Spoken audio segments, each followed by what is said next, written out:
Hi, this is Mary Marshall Forrest, and I want to welcome you to the 5 core disciplines of leadership sales coaching. Right now, I want you to ask yourself this question. What would happen if I could optimize my time each week with my team? What would it look like? What would it feel like? And what differences would you experience in yourself as a leader?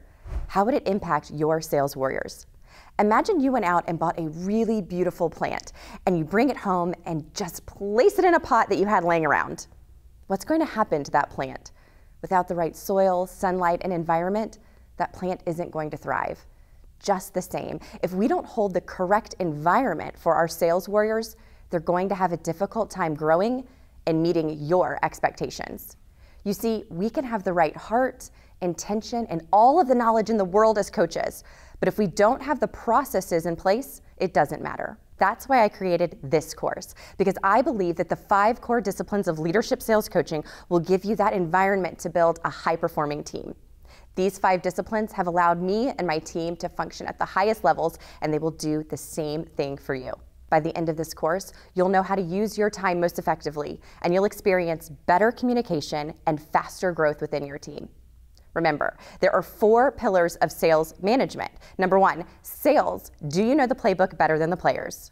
Number 2, leadership. Do you know the best practices and structure of leading a team? Number 3, coaching. Do you know how to turn around an underperforming sales professional? And number 4, business. Do you know enough about your industry to be of counsel to your senior leadership team? This course, we will focus on the leadership pillar and the basic structures to set up immediately. So here are the 5 core disciplines of leadership sales coaching. Number 1, the discipline of onboarding warriors. In this lesson, you're going to learn how to set up your expectations with your sales warriors so they know exactly how to succeed in their first 7, 14, 30, 60, and 90 days. By following the steps in this lesson, you'll know how to clearly lay out what your new sales warriors need to know by when. Number 2, the discipline of managing the contract, not the warrior. This lesson is all about how you manage the contract you establish with your sales warriors. In this lesson, you'll learn how to set up accountability checks so that you don't have to guess if your sales warriors are following your processes or not. Number 3, the discipline of the warrior sales meeting. This lesson is going to outline what a successful weekly sales meeting should look like and how to optimize your agenda so your team grows stronger each week. Number 4, the discipline of the warrior huddle. Teaching your people what to do is easy, but teaching them how to think like you is going to transform your team. In this lesson, you're going to learn how to have daily huddles that set your team up for success each day, while teaching them how to think and problem solve just like you do. Number 5, the discipline of the warrior one-on-one. In this lesson, you're going to learn what it means to have the right structure and space for a productive coaching session. This course is about making sure that all the time you spend with each person on your team is productive. A good way to see if you're holding the right structure for your team is to answer these questions. Are people late to your meetings? Do people reschedule time with you? How important does your sales team think being at your weekly meeting is?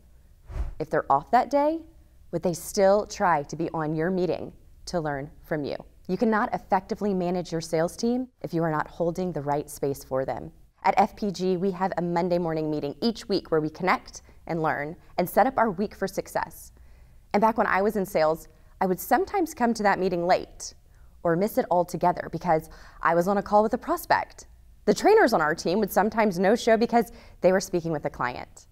Now, are those calls important? Of course they are. But what is even more important is that the prioritization of the company be clear and consistent. We made the decision that we would rank by priority. Number 1, internal company meetings. Number 2, client calls. And number 3, prospects. We realized that we could not give to others either energetically or with the most up-to-date information if we did not first prioritize FPG and our internal meetings. So we declared that our Monday morning meetings would be sacred. They allow us to pour into each other with motivation and information that will set up more effective times with our prospects and clients the rest of the day and week. So our internal meetings needed to come first because we can't succeed at anything if we aren't a team.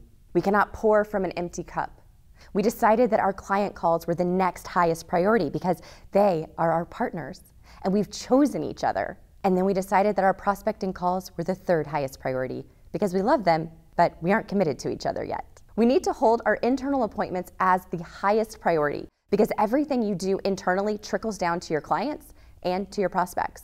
I always tell my team to go above and beyond to make time for clients and prospects, but they also know that they have internal meetings every week that cannot be pushed or rescheduled. So my first question to you is, are priorities clear and consistent within your team? Would following this order set up your team and then in turn your clients and prospects with the highest level of success? Throughout this course, I want you to keep in mind that everything you learn is just the minimum effective dose. In pharmacology, the effective dose is the amount of a drug that produces the desired response in most patients. Determining the range for a drug, the difference between the minimum effective dose and the maximum tolerated dose is incredibly important. The minimum effective dose is the smallest dose that will produce the desired outcome. Everything in this course will give you the tools you need to effectively manage your sales team. But there's always going to be more ways to add value and become even stronger. So just keep that in mind as you go through each lesson in this course. If you come up with other objectives that you feel will work for your team, write them down and bring them to your next FPG call. Managing is forcing someone to do something. Leading them is guiding them to do something. When you're leading your people, they'll perform at their highest level, whether you're with them or not. Great leadership comes from setting the right structure. It's about creating an environment where people want to do their best for you. It's taking things from a have to and making them a want to. Leadership is the impact you make on your employees when you're not looking. And these 5 disciplines are going to set your team up to thrive through any situation or circumstance. Check your lesson guide for your assignment. And one more thing. The legendary football coach Bill Walsh lived by one core philosophy: focus on the core disciplines and the score will take care of itself. This strategy worked for him and it will work for you too. This is Mary Marshall Forrest, and remember, sales warriors grow strongest when led with support, inspiration, and love.